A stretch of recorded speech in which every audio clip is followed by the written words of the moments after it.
DSPN, the Devlin Sports Podcast Network. Still plenty of rugby to talk about after the weekend. He's had a good 48 hours to breathe since Super Rugby all wrapped up in the Six Nations as well. It's a warm welcome back. Special guest every week, Justin Marshall. Marshy. Yep, nice to see to be back, Marty. And another entertaining week of rugby, wasn't it? Man, it was just from the Six Nations to Super Rugby. After the first round, it was like, well, can you actually ever emulate what happened in that first round? And yet we did. Another exciting barrage of games in front of us. It was outstanding. Yeah, just on that to start with, and I did, comment yesterday on the show, and Jamie Wall echoed those same comments as well. Defence will come. I mean, if you're actually a rugby purist and you're thinking there is some tackling involved in this, that will come as obviously the intensity of the competition grows, as the players get used to playing, every week in, week out, and they'll raise that bar themselves. I have no doubt about that at all. What I was more thinking about, though, was in the first couple of weeks, and I hope you agree, that just in terms of especially the Australian market, you've got also here in Auckland and New Zealand, the AFC is selling out 27,000. You've got the Warriors playing in Vegas this weekend, just to get a good couple of weeks foothold for rugby, and it needed to be entertaining. Long-winded way of saying that's the key word. It needed to be that. The rest will all come as far as I'm concerned, but it just needed to be something that people would look at, oh, hang on a second, it's back and it's well worth watching. Yeah, absolutely. And I do agree. And the other side of it is, making sure that the product is a high quality product. So not only entertaining, but dramatic as well. And it's been all of that in the first two rounds. Equally, I think a lot of the high scores that we are seeing is the fact that because of the new law interpretations, because of the tempo, the ball in play, what you're getting now is a lot more fatigue. And because of fatigue, you're going to find that defenders get tired eventually after periods of play, because they don't get the recovery time they used to get, where you could go stand at a scrum for 2 minutes or 3 minutes and get a breather. Now it's 30 seconds. It's got to get going. Same with the line out. So this whole speeding up of the game is hurting defences. And that's when players have got to get used to it. But you'll never, ever recover if you're having to defend 20, 25 phases 10 times in a match.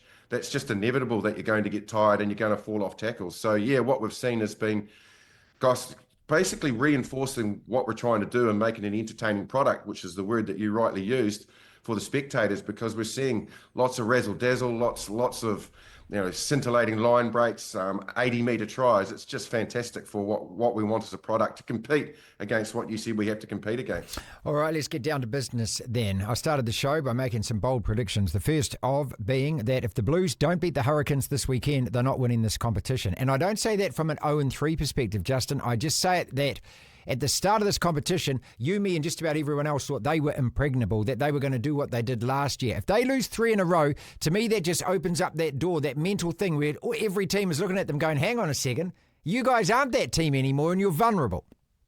Yeah, well, that's right. Look, do I agree that they're not that team? I still feel they've got that firepower and they've still got the ability to play the game that was so effective to them last year. But as I kind of mentioned when we spoke last week, before they led into that Highlanders game, their biggest hurdle for this week, this particular competition this year, is the target they got on their back, as being the champions and being the benchmark team that everybody wants to test themselves against. So wherever they go, the rest of the competition, if they know that they can beat or have parity with the Blues in a contest, then they know they're capable of winning the title. So everybody's going to be up for it. And at the moment, that means that when you're playing as a Blues player, you know that you've got to be at your best every week, and that's the enigma that you carry when you're the carryover champions. I think I said it at the weekend in Sky. Heavy is the head that wears the crown, and that's something that the Chiefs and the Crusaders in recent years have always had to carry. Now it's the Blues' responsibility,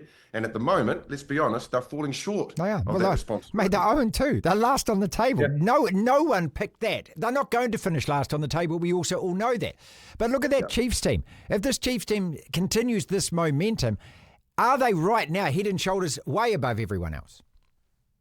Well, they're the benchmark at the moment, aren't they, when we're talking about that word? And they are certainly showing their firepower, flexing their muscles, showing their squad depth. Clayton McMillan has been really innovative with the players that he's selected. He's left All Blacks on the bench, but knowing that he will get a response from them, which he has done in the first 2 rounds, and then he's filtered a few of them into the starting lineup. Certainly has the ability to change the picture in terms of what the defence is seeing. The game at the weekend against the Crusaders, where it was 17 all early into the second half, and all of a sudden they just changed the dynamic and the way they wanted to play. Particularly their forwards, all of a sudden didn't carry as much. They became distributors. They started to tip the ball onto each other a little bit, and all of a sudden they started finding space on the Crusaders' flanks. And I remember Shafi Haki in particular being caught out on his side with 3-on-1 so many times because of the work that was being done on the inside. And they weren't playing like that in the first half. So they've got experience, they've got depth, they've got firepower, they've got talent, they've got X factor. Guys like Imani Narawa is playing out of his skin, had probably been struggling for last year, so looks rejuvenated, it's impressive what they are actually throwing out onto the field at the moment. And that's why I think this game against the Brumbies is, again, another benchmark for them, because that team out of Australia, yes, they lost to the Force. We'll talk about that in a second. But, the fact that they went to Fiji and won, if the Chiefs put them away, that's 3 really impressive victories if that's the case. Yeah, absolutely it will be. And, a really good start to this season. If they can knock off those scalps, they know that they're going to get a little bit of respite. Although watching it, Marty, honestly, this competition really has gone up a notch in terms of its competitiveness between the teams, because you mentioned the Brumbies losing to the Force. Obviously the Force bet Moana Pacifica, they're sitting top of the table at the moment. So they're no longer a team that you can just dismiss as being a lay down, we'll win this game if we go out and play pretty well. You're going to have to play very well to knock them over. All the Australian teams are stronger, and all the New Zealand franchises look really strong. Now, we have to say that the Highlanders as well equally look like they have some real steel in them. And so all of a sudden, you're not looking at having really an easy weekend. The easiest weekend you're going to get is bye weekend, which the Crusaders have this week. So, yeah, absolutely. If the Chiefs can knock over those 3 big scalps, and again, what they want to be doing is winning their home games. They did that against the Crusaders. They can do it against the Brumbies. They've already jagged a win away at Eden Park, which maybe not many will do. Well, that really sets them up for this year, all right. Let's talk about that gap between the Australian teams, though. Again, it's so easy to kind of jump to a lot of conclusions even after just 2 rounds. But the Force retooled their squad, and the Rebels, obviously, they're everyone came in. NSW got a couple, Queensland got a couple. Are we already seeing evidence of that has made all of those teams stronger, or are we jumping the gun a little? Yeah, I think we're certainly seeing strength in their squads, and it's always going to take a little bit of time to fine-tune that when you've got players coming in that are not used to your systems and your game plan. You've got a couple of preseason games, and then bang, you go into this high-intensity, top style of rugby, and everybody wants a starting spot. But you can certainly see that there is depth now in the Australian teams. Look, I'd be a little concerned at the moment in the fact that they are leaking a lot of points. And I know that is conducive to the changes of laws, but, the Queensland Reds had to work really, really hard for their win against Moana Pacifica. And obviously the Brumbies conceded too many against the Force. So I think probably in terms of the talent and the ability to attack, they've certainly got that. But when they come up against the New Zealand teams, we play a different style, than Moana Pacifica, than their own teams. And it'll be really interesting to see how the Brumbies adjust to the way that the New Zealand franchises play when they take on the Chiefs this weekend. Yeah, that Force team, 2 wins. I mean, I suppose if you're the coach, you'd be still sitting there saying, hang on a second, we conceded 80-something points here. But Mike Cron, mate, calling 13 down and calling that scrum and going hard from there, you must have loved seeing that. Oh, absolutely would have. And wasn't it entertaining as well? Man. What I equally liked, mate, that's a scrummer's mindset, man, and for it to come off absolutely brilliant. There's only one thing he was doing at that stage, wasn't it? I mean, Absolutely, yeah. And what I did enjoy as well was the attitude of the Force. They played a really balanced game. They were tough up front, but equally they had some real flair in their attack, like the try that Dylan Peach scored in the second half off the tail of the line out. Nice little peel around and then an inside ball to him and he went straight through. They're showing the ability to attack across the board. They're not just staying tough, hitting rucks, being very methodical inside the 22 and grinding out pick and goes. They've got real balance to the way they're playing, and they're a very dangerous side, and they deserve to be where they are. Look, at the end of the day, he would not like to have the stress he's had in the last 2 weeks, because they've done it in the micro minutes of the games with both teams that they played, Moana Pacifica and Brumbies at the weekend. But hey, what going through that adversity does is it real galvanizes you when you're a team like that. You know that you're a team full of battlers, but you've got some talent. but they are together, they're tight, and they're winning rugby. And yes, it's taking 80 minutes to do that, but at the end of the day, they'll grow from that and they'll get more confident. Well, so will the Highlanders. And, I want to ask you about Jamie Joseph, who I believe is going to be shoulder tapped for an international job sometime, whether it's this year or at the beginning of next year. Having him on the show a couple of weeks ago, and he spoke about the fact that he said, I'm always seem to be with a team that no one thinks can win, and I have to kind of build them up. You just imagine that guy in charge of, I don't know, put him in charge of England and see how he goes with all those resources for a start. A lot of credit goes to him, but also those players, to galvanise again, as use your word, when you're down to 13. The Blues cocked that up. They were going for lineouts. They probably should have gone for scrums at that time with the overlap. But just, you talk to me about what it takes as a team. When you're down 2, you're at home, you've got a scalp in front of you, there's still 10 minutes or so to hold out like that. That just says a hell of a lot about that group of players to me and the belief that they have in the guy next to them.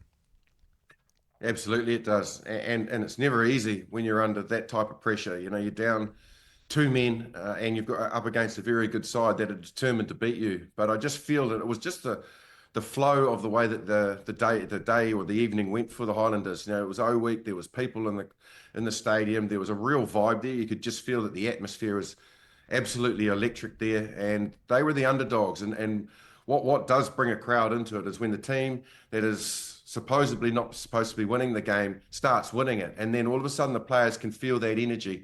They got together because they really formulated belief within them because of the way that they were playing, the way that they were defending, some of the tries they scored. They actually just really grew, and I think when you get to that point and stage in a game where you're really under the pump, you just think to yourself, all right, we're in this fight. Are they prepared to fight as much as us? Let's just make it really hard for them. If they're going to score points, they're going to have to hurt for those points, hurt for 25 phases, because we're not going to lie down. And you could just see that type of mentality out there. And it was really impressive to see that they got together so much. You lose an inspirational guy like Billy Harmon and the leadership and the radio lads follow me attitude, then that's never replaceable really quickly. But it looks like they've got great leadership there, and everybody's on the same page in terms of what direction they want to go to and how they're going to go about winning rugby games. They've also got a number 12 who's a loose forward, who's changing games. Who's changing games, mate. We saw him do it in the NPC. We're seeing him do it in Super Rugby. Yeah, well, look, I want to make a bold statement now, and why not? But if Timothy Tavatava-Naiwai is not in the conversations with the All Blacks, then something's wrong. Now, he's been eligible to play for Fiji for forever. And he's said no because he wants to be an All Black. And I don't think that this is just, he had a great game at the weekend. He's had 3 consistent seasons of incredible form. Quite often, even in the NPC, getting man of the matches in terms of the way that he performs. I like the way that he shifted from the wing to 12. It's exactly what Ma'a Nonu did when he was part of his growing up process, and he turned into... Tana came into a centre, didn't he? Winger to the centre as well, so yeah. That's right. Yeah, he turned into one of the best 12s in the world. Tavatava-Naiwai's got absolutely everything the All Blacks need in terms of being able to build a weapon in that jersey. He can distribute at the weekend. We showed he's got a kicking game. We know how good he is over the ball. Defensively, he's really strong. He's quick, and he's really hard to tackle. He brings in 2 defenders just about every time he's got ball in hand. If they're not actually thinking, how can we utilise this guy? How could we bring him into the All Blacks? Then they're not watching the right pitches. So if he continues to play well, I certainly feel that he's a guy that the All Blacks should very much be looking at for our midfield. If you can play 12, you can play 13 because you've played winger. And those are areas that they have said that they need to reinforce. We're not strong enough and have enough depth in our centres, which means 12 and 13. He has to be in their conversations, 100%. From what I've seen, there is some real talent there.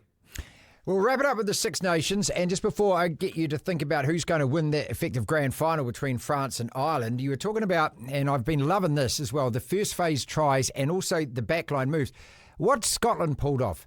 There were some tries that Italy scored and tries that France scored as well. I'm really loving that whoever is designing these moves is really looking at it's a chessboard, aren't they? They're moving pieces around and they're creating gaps where you don't think gaps are. It's I would like to pay credit to all of those attack coaches that are involved in this, because I know it involves, you're sitting there studying hours of tape, you're looking at players. where do they normally, where's their shoulder go if you're running it? I know all of it's science, isn't it? And when it comes off like it did, like Scotland was scoring, and there's a couple that I saw Italy did as well. I don't know. It's just, that to me is as glorious as it gets. It absolutely is. And what it is basically attack coaches learning about where defence has gone in the last 2 or 3 years, which is, it's become really narrow, particularly in that part of the world. And we know all about the blitz defence that is adopted in that part of the world, and equally by the likes of South Africa. So it's changed the picture of where you need to attack. And when you looked at the tries that they were scoring at the weekend and the games you mentioned, and particularly Scotland, you need to use all 7 players in your backline. You can't really afford to have any player dormant when you're looking to try and break open from set piece. And I think that's why with the likes of Van der Merwe, who injected himself into the line, and when you look at where those line breaks are, they're with the likes of Finn Russell drifting across the field. He's had a couple of players come to hold defenders, and he's going a little wider, and then he's just timing his pass perfectly to Van der Merwe, and they're hitting outside where centre usually defends. Because of the narrowness of defence, that's where the space is. And you could see the teams now are starting to recognise whereabouts that space is, how we can beat those line speed defenders and not get spot tackled.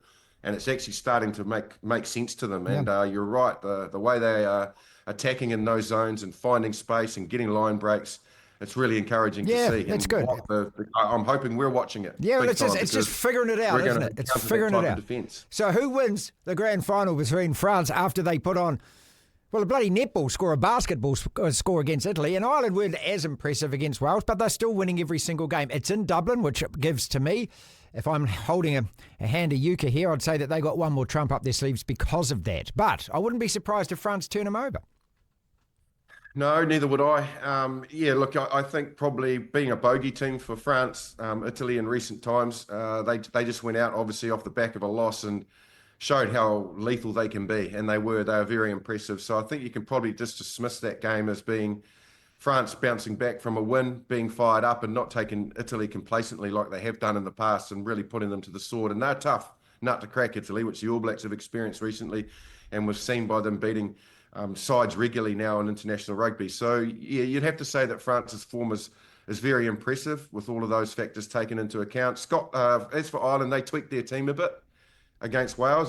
They kind of said, all right, well, we feel that we can give some players opportunities. They brought O'Mahony back. They put Bundy Aki on the bench. They made a few shifts in what would be their regular team. So that performance was good enough to win, but not probably their peak type performance with players out of the equation. In answer to your question, mate, given all those factors into the match, I probably think being in Dublin that Ireland would go in as favourites. If I was putting your house my mortgage on it, I would say... Your many houses, Justin. Your many houses on it. I wish. So I'm going to say Ireland to go in as favourites, and I think that they will get the job done. DSPN.